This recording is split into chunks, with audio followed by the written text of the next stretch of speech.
Здравейте хора, ние ще играем на Brawl Stars.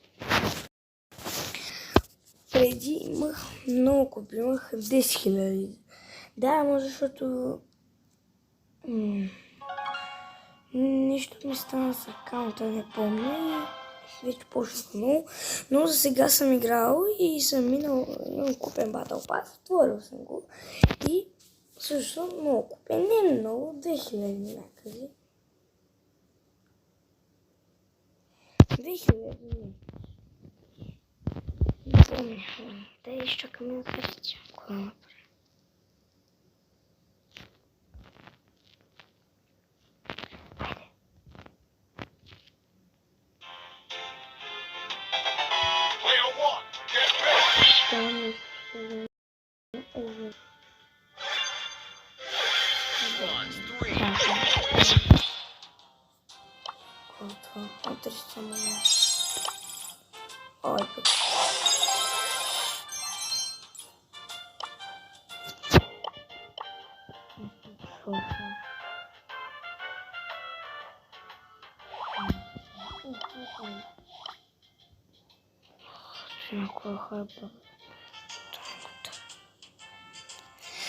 Също, който знае как да се добавя с приятели, добавяйте ме. Може да добавите сестра ми. Пращам ми покана, по всичко време ще си взема, ще ви взема покана.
Пак съм изменял в интернет.